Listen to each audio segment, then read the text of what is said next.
Hey guys, what's up? It's Emily Kate and I am live from MLG Dallas.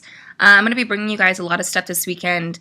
Starting tomorrow, I'm going to be doing like some venue, I don't want to call it like a tour because I'm sure you guys have already seen it by now, but some behind the scenes footage with a bunch of the teams. Probably not going to do so many interviews this time just because like everybody's doing interviews. But I'm definitely going to have a lot of behind the scenes stuff that you're not going to be able to see anywhere else. So please make sure to sub to my channel so you know exactly what's going on.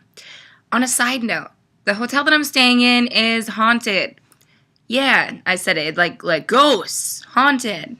But I haven't seen anything. We're on like the 8th floor, and I think it's just like the 19th floor that's haunted.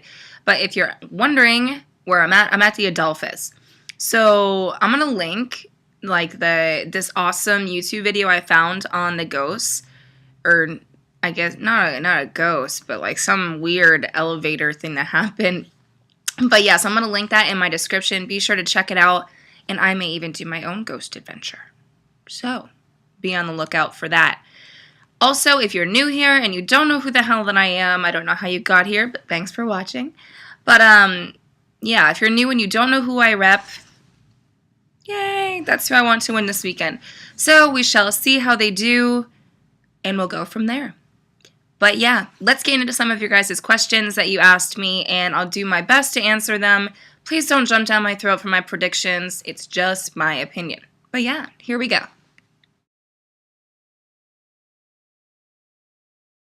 How did I get into competitive gaming? Well, back in the day, I used to play Duck Hunt competitively.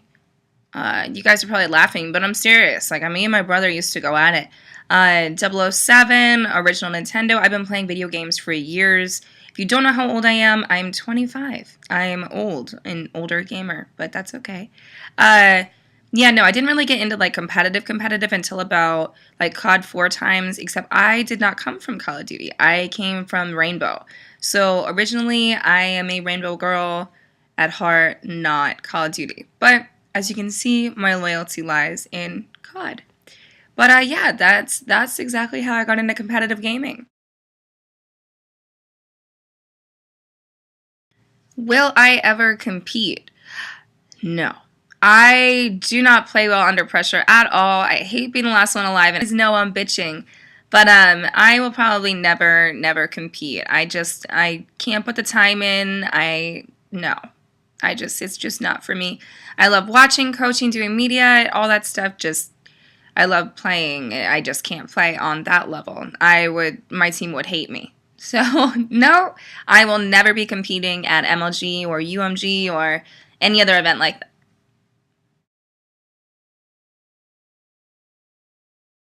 Okay, if you've never been to an MLG event, the best way that I can describe it is the best location for hyped, not, I wouldn't even necessarily say like hyped's the word, passionate esports lovers. You are literally cramming thousands and thousands of people into a venue who love everything. You can love FPS, shooters, I just like FPS shooters, but yeah, that doesn't make any sense. Anyways, you can love FPS, fighting games, PC games. All of us share the love for competitive gaming. So the aura that I can talk about is unlike any other. I can't experience it. We get loud, we get hyped, and then you leave and you want to come right back. Like, it's so exciting to be here. It's definitely not like watching from home. You can kind of tell sometimes, like when you're watching the crowds get fired up, that you just know that everyone's so passionate about the same thing. So that's one thing. Other than that, I mean, there's a lot of people who don't shower, and I talk about this.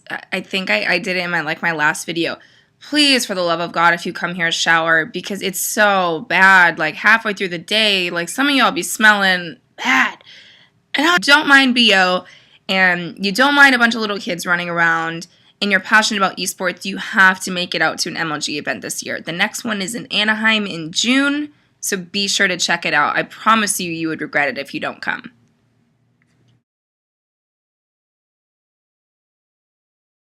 Okay, if I could add one thing to this event, what would it be? I would definitely probably add Halo. And you guys are probably like, what? She's a Call of Duty girl. But if I could choose to keep Call of Duty and have Halo on the circuit, it was perfect. For those of you who didn't travel last year to events, it was just like this indescribable, like, aura type deal going on that, like, when you had Halo people getting pumped up and excited for their matches, and then you had Call of Duty, and just together, that would just be my opinion. I would really want Halo back on the circuit. But the second part of the question, why do you think the turnout for this event is so much better for COD? One, being Xbox. I definitely think that Microsoft had a huge deal with this. Like, this needed to happen. PlayStation was just, sorry, don't get mad at me for that. I'm not a PlayStation fan. What else? I definitely think that, for example, Dallas, like this, not this Dallas, like the last Dallas. Dallas, everybody came out to support Halo simply for the fact that they thought it was like its last run. In my opinion, everybody came out this time to Dallas to support Call of Duty because even though it was picked up for a season, you don't know if the season is spring season, summer season, the entire season, or what. So everybody came out, they realized, like, hey, let's get off our asses, stop bitching about it. Like, those are the two main reasons why Call of Duty has such a bigger showing this time. All right, so a lot of you guys are talking about like differences that you've seen from watching from home. This one was, why are they wearing earmuffs and how can they hear each other at the game and talk? Main reason being, when you are on main stage, they definitely changed something up from this season to last season, which I think makes it more enjoyable for us as spectators. But sorry, my phone just vibrated. But yeah, so what happens now is you'll see players wearing earbuds underneath their headsets on main stage. The reason why they do that is because last season in 2011, when they were playing S&D, they couldn't commentate, like, so you guys can hear it at home, but we can't hear it here at the venue because the players would be able to hear.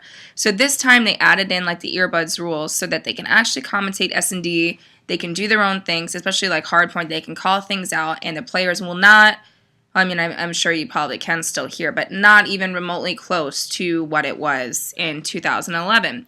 So it makes it a little bit harder to hear with your teammates and your team, but it's worth it in the end. It's like, you don't want to be hearing where your team is, and then you lose a round of S&D. So hopefully that clears that up.